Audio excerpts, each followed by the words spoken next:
Hello and welcome friends, स्वागत है आप सभी के YouTube channel masters in ethical hacking में। उम्मीद करता हूँ वीडियो जो सीरीज है ये आपको पसंद आ रही होगी। और आज हम बात करने वाले हैं ये जो नई सीरीज आई है क्राइम्स के बारे में, इसके सेकंड एपिसोड के बारे में। गाइस एपिसोड तो बहुत जबरदस्त है, देखने पे आपको और भी मजा आएगा। लेकिन फिलहाल हम बात करेंगे कि इस एपिसोड के अंदर जो टेक्निक्स यूज हुई हैं उनके बारे में। तो सबसे पहले मैं आपको बता दूं कि आज की इस क्लास में आप क्या क्या सीख सकते हैं। आप जानेंगे सीडीआर के बारे में, data recovery, photo and social media analysis, phone mirrorings क्या चीजें होती हैं, ब्लॉकचेन पावर और अनोनिमस नंबर्स जो है वो क्या चीजें होती हैं।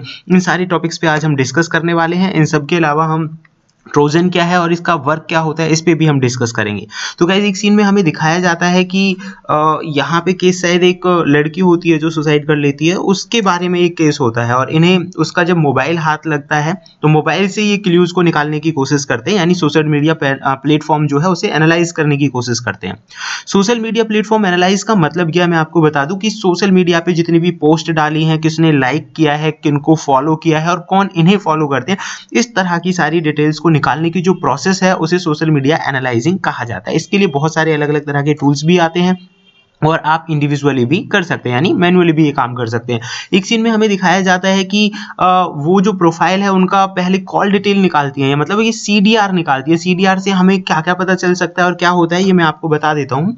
बाकी अगर डिटेल में जानना है तो इसका कंप्लीट वीडियो आपको डिस्क्रिप्शन में मिल जाएगा कि सीडीआर किस तरह से काम करता है। शॉर्ट में मैं आपको बता देता हूँ कि सीडीआर का पूरा नाम होता है कॉल डेटा रिकॉर्ड, यानी कि एक डिटेल्ड इंफॉर्मेशन या रिकॉर्ड होती है जो भी टेलीकम्युनिकेशन सिस्टम्स होते हैं वो प्रोवाइड कराते हैं।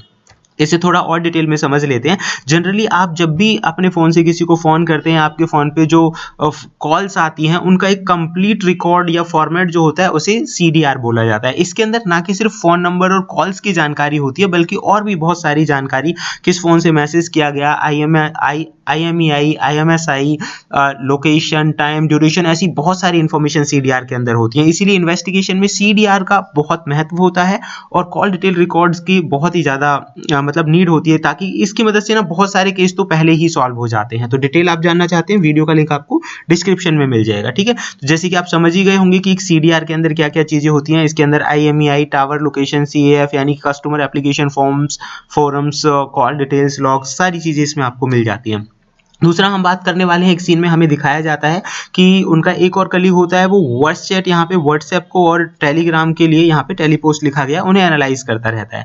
दूसरा यहाँ पे वो फोन से डेटा रिकवरी करने की कोशिश करते हैं। अब आप कहेंगे कि फोन से डेटा रिकवरी संभव है, तो मैं बता दूं फोन से जो चीज़ें डिलीट हो जाती है, कंप्यूटर से जो चीज़ें डिलीट हो जाती हैं उन्हें आप रिकवर कर सकते हैं। रिकवर करने के लिए यहाँ पे कुछ मैंने वेबसाइट्स विंडोज़, मैक और लिनक्स के लिए लिखा है कौन से सॉफ्टवेयर काफ़ी अच्छे हो सकते हैं। दूसरा मैंने स्पेशली फ़ोन के लिए भी लिखा है कि अगर आप एंड्रॉयड और iOS की बात करें तो कौन से ऐसे सॉफ्टवेयर हैं जिनकी मदद से आप डेटा को रिकवर कर सकते हैं। अब चलते हैं नेक्स्ट टॉपिक के बारे में। तो गाइस इसी सीरीज में हम देखते हैं कि यहाँ पे वो प्रोफाइल्स को देखते रहते हैं कि भाई जो पहली लड़की है, मतलब उसका तो उन्हें पता नहीं रहता, लेकिन उन्हें एक टारगेट का और पता चलता है कि ये जो उनका टारगेट है ना, मतलब ये जरूर किसी ना किसी और को भी फॉलो कर रहा होगा, क्यों तो वो तो रही नहीं। फिर इन्हें एक फोटो मिलती है, अब ये उस फोटो को एनालाइज करते हैं। गाइज अगर इस फोटो को हम ध्यान से देखें तो ऑलरेडी इसमें स्कूल का नाम जो है पहले मेंशन कर दिया गया है।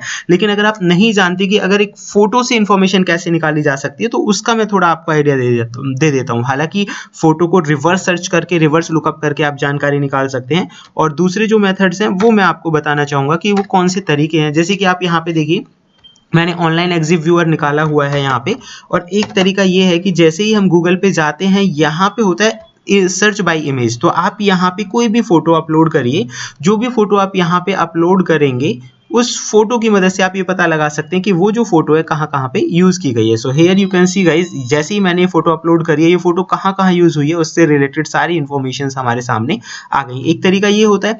दूसरा तरीका ये है कि अगर आपको किसी कंप्यूटर से कोई फोटो मिली है और अगर आप डिटेल में जानना चाहते हैं तो हालांकि मैंने वीडियो भी लिंक जो है वो डिस्क्रिप्शन में दे दिया। बाकी एक तरीका और मैं आप लोगों को बताना चाहूँगा।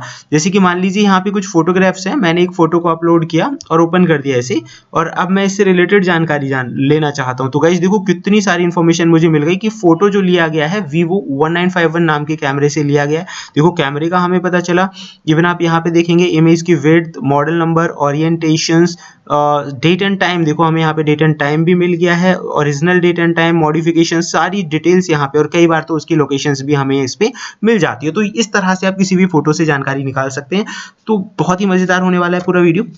चलिए नेक्स्ट चलते हैं। हम यहाँ पे देखेंगे कि वो मैसेज करके अपना जो टारगेट है उसे पकड़ने की कोशिश करते हैं और फ़ोन चेक करते तो उन्हें पता चलता है कि यार इस फ़ोन को ना किसी ने मिररिंग एप्लीकेशन को डाउनलोड करवाया। मिररिंग में आपको बता देता हूँ, कुछ ऐसी एप्लीकेशंस होती हैं जिनकी मदद से आपके फ़ोन की स्क्रीन जो है वो शेयर हो जाती है। जनरली ये जो एप्लीकेशन है बनाई गई है हेल्प पर्पज़ के लिए। जैसे कि आप मान लीजिए एनीडेस्क करके एक एप्लीकेशन है, उससे क्या होता है कि अगर आपको कोई प्रॉब्लम आ रही है तो आपकी प्रॉब्लम को सॉर्ट आउट किया जा सकता है। लेकिन और लोग इनका मिसयूज़ भी करते हैं, वो डिपेंड करता है इंटेंशंस के ऊपर। तो इस फ़ोन में भी वही देखते हैं कि भाई यहाँ पे किसी ने कोई एक ऐसी एप्लीकेशन डलवा दी जिससे फ़ोन पे जो भी एक्टिविटी हो रही है, जो भी काम हो रहा है, उससे जो सामने वाला व्यक्ति है वो देख सकता है। तो गाइस मैं आपको बताना चाहूँगा किसी के कहने से या अननोन सोर्सेज से ऐसी कोई भी अननोन एप्लीकेशंस हैं वो आप डाउनलोड ना करें, क्योंकि ये काफ़ी ख़राब साबित हो सकता है आप लोगों के लिए। आपको बचना ही है, मेन पर्पज़ ये है, इस सीरीज़ का भी मेन पर्पज़ ये है कि आप बचना थोड़ा सीखें। तो यहाँ पे एक और चीज़ आती है कि जब वो देख रहे होते हैं तो ज़्यादातर जो मैसेज हैं वो टेलीग्राम्स के ज़रिए किए गए हैं, जिसे ये टेलीपोस्ट बोलते हैं। अब वो बोल रहे हैं कि यार इन्होंने जो टेक्नोलॉजी यूज़ की है ना, ये ब्लॉकचेन पावर एनोनिमस नंबर्स हैं। Blockchain power anonymous numbers. अब आप ये कहेंगे कि ये ब्लॉकचेन पावर एनोनिमस नंबर क्या है? गाइस मैं आपको बताना चाहूँगा कि टेलीग्राम ने अभी एक ऐसी टेक्नोलॉजी निकाली है, मतलब आप उसे उसका एक फीचर भी कह सकते हैं, जिसकी मदद से आप बिना सिम कार्ड के डायरेक्टली ब्लॉकचेन पावर्ड जो नंबर्स हैं उनका इस्तेमाल कर सकते हैं।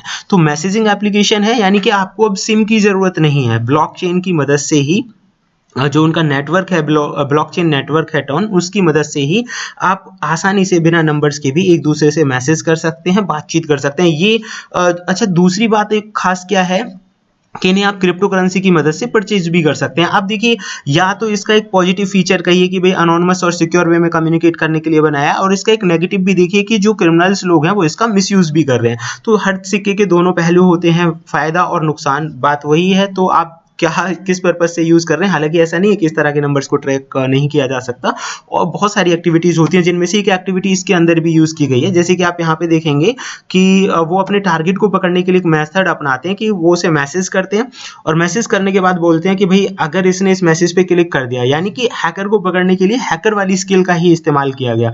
हालांकि वो हैकर नहीं है, उसे ब्लैकमेल कर रहा है, तो उसने मिररिंग एप्लीकेशन डलवा दी, तो आप उसे हैकर कह लीजिए चाहे। तो एग्जैक्टली क्या है कि वो भी वही मेथड अपनाते कि उन्होंने एक इमेज भेजी और उसमें ट्रोजन को अटैच कर दिया। गाइस अब यहाँ पे ध्यान देने वाली दो चीजें हैं। इमेज का साइज 82 MB जो कि बहुत बड़ा है ना, 82 MB की इमेज तो आप अंदाजा लगा सकते हैं। तो इससे भी आप अलर्ट हो सकते हैं। अगर आपके पास कोई ऐसी इमेज आई है जिसका साइज बहुत बड़ा है, उसे देखकर ही आप पहचान सकते हैं कि उसमें जरूर कुछ ना कुछ कोई मैलिशियस एक्टिविटी हो सकती है, मतलब इसके मैक्सिमम चांसेस होते हैं। दूसरी बात क्या है, इमेज के साइज को छोड़ के अगर हम बात करें तो इन्होंने इस इमेज में ट्रोजन बाइंड किया है। ट्रोजन क्या है मैं आपको बताता हूँ। देखिए ट्रोजन को ट्रोजन हॉर्स के नाम से भी बोला जाता है। कुछ मैलिशियस सॉफ्टवेयर होते हैं जिनकी मदद से आप किसी भी डिवाइस पे अपना कंट्रोल बना सकते हैं, ठीक है। और बात वही कहूंगा मैं कि अगर आप डिटेल में जानना चाहते हैं तो उसका लिंक आपको डिस्क्रिप्शन में मिल जाएगा। तो एग्जैक्टली अगर ट्रोजन किसी की डिवाइस पे आ जाए या कोई किसी के पास भेज दे, तो वो उसकी डिवाइस पे अपना पूरी तरह से कंट्रोल बना सकता है। क्या मैसेजिंग हुई है, क्या चैट्स हुए हैं, क्या कॉल डिटेल्स हैं, इवन वो चाहे तो कॉल भी कर सकता है। इतने सारे फीचर्स होते हैं ट्रोजन्स के अंदर। हालांकि ये जो नाम लिया गया था ट्रोजन हॉर्स, ये एक बहुत बड़ी ग्रीक स्टोरी है, वहाँ से लिया गया था। और एग्जैक्टली ये स्टोरी अलग है, उसके बारे में हम डिस्कस करेंगे बाद में। तो ट्रोजन हॉर्स का आप वर्क जो है वो समझ ही चुके होंगे। नेक्स्ट हम देखते हैं यहाँ पे कि उन्हें कंट्रोल मिल जाता है ट्रोजन की मदद से, और उसकी सारी एक्टिविटीज देख पाते हैं, और उसके बाद वो अपने टारगेट को पकड़ने के लिए आगे बढ़ते हैं, और टारगेट जो है उनको पकड़ में आ जाता है। तो गाइज ये सीजन 2 था, एपिसोड 2 था ये सीजन 1 का। उम्मीद करता हूँ ये आपको पसंद आया होगा। अगर आपको लगता है कि ऐसी बेहतरीन इन्फॉर्मेशन आपको लगातार मिलती रहे तो देखते रहिए YouTube channel masters in ethical hacking. Thank you friends, good bye.